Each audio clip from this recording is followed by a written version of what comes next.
चलो निश्चित समाकल के सामान्य गुण ले लें, ठीक है ना। निश्चित समाकल के सामान्य गुण चलेंगे। अभी तक देखो हम लोगों ने जो पढ़ा उसमें हमारे पास निश्चित समाकलन के बारे में डिस्कस किया गया। अब हमें देखना है निश्चित समाकल के सामान्य गुणों को पढ़ेंगे। कभी कभी प्रश्न ऐसे आ जाएंगे कि हमें कुछ प्रॉपर्टीज का प्रयोग करना पड़ेगा। प्रॉपर्टीज में क्या क्या प्रॉपर्टीज है थोड़ा सा समझने का पहले प्रयास करिए। पहला गुण ये कहता है कि इफ वी है इंटीग्रेशन ए से बी, यदि हमारे पास मान लो समाकलन दिया है ए से B F x D x दिया है, तो इसको कहा जा सकता है minus b to a f x D x. समझ रहे हो। पहली प्रॉपर्टी ये है कि यदि हमारे पास सीमा दिया है ए से बी, ध्यान दीजिए पहला प्रॉपर्टी ये कहता है कि मान लो हमारे पास समाकलन है ए से लेकर के b F x D x दिया गया है। सीमा देखो ए से बी तक है, कहाँ से कहाँ तक है, ए से बी सीमा दिया गया है। और अब कहा जाएगा कि यदि आप माइनस लगा देंगे या फिर सीमा को बदल देंगे परस्पर, तो आगे का जो चिन्ह होगा वो बदल जाएगा। जो पहले प्लस में था वो किसमें हो जाएगा, माइनस में। तो देखो हमारे पास है ए से लेकर के b F x D x दिया गया है। तो यदि ऐसा हम चाहें तो यदि सीमा को बदलेंगे तो ये जो आगे का जो चिन्ह है वो बदल जाएगा। ये प्लस था तो ये माइनस। कैसे होगा इसको समझिए। प्रगुण पहला है ये, इसको कहिएगा प्रगुण एक, ठीक है बाबू। तो सीमा हमारे पास दिया है ए से B F x D x. तो जब हम लोग इसकी सीमा को आपस में बदलेंगे तो जो आगे का चिन्ह है वो बदल जाएगा, minus F x D x हो जाएगा। अब इसमें देखो हम लोग इसके प्रूफिंग में आएंगे, उत्पत्ति पर ध्यान देंगे। पहले समझिए कि मान लेते हैं, माना integration F x D x यह बराबर आता है एफ एक्स प्लस सी लिख सकते हो, फिलहाल हमने केवल एफ एक्स लिखा। मानो कि integration F x D x बराबर हमारे पास कितना है, एफ एक्स, ऐसा मान लिया गया। तो जब हम विचार करेंगे तो हमारे पास दिया गया है ए से लेकर के b F x D x दिया है। जब इसको आप हल करेंगे, सिंप्लीफाई करेंगे, तो यह हो जाएगा एफ एक्स और विस्तार हो जाएगा कहाँ से लेकर के कहाँ तक, ए से बी तक। जब सिंप्लीफाई करोगे तो पहले अपर लिमिट लेंगे, फिर माइनस करके लोअर लिमिट लिया जाएगा। तो हमारे पास मिलेगा एफ बी माइनस हमारे पास आएगा एफ ए, आएगा ना। माइनस को यदि हम कॉमन कर लें, माइनस को क्या करें, यदि माइनस को कॉमन करेंगे तो ये आगे आ जाएगा, पीछे आ जाएगा। तो हमें फाइंड होगा एफ ए माइनस आएगा एफ बी, आ रहा है।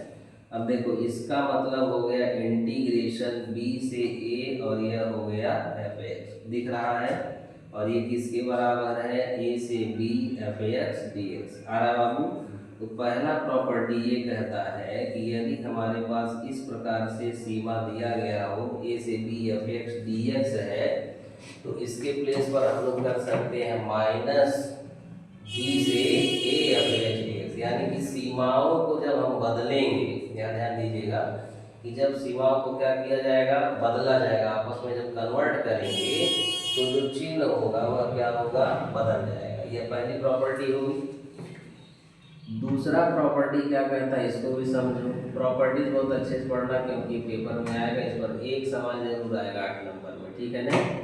दूसरी प्रॉपर्टी में क्या कहता है कि मान लीजिए हमारे पास A to B F x D x दिया गया है। कितना दिया गया है, A to B F x D x दिया गया है। तो यह बराबर होगा integration A to B F T D T. यदि आप इसको कुछ मानते हैं तो उसके बराबर में आएगा, इसको ध्यान दे देना। जैसे प्रूफ में ध्यान दो,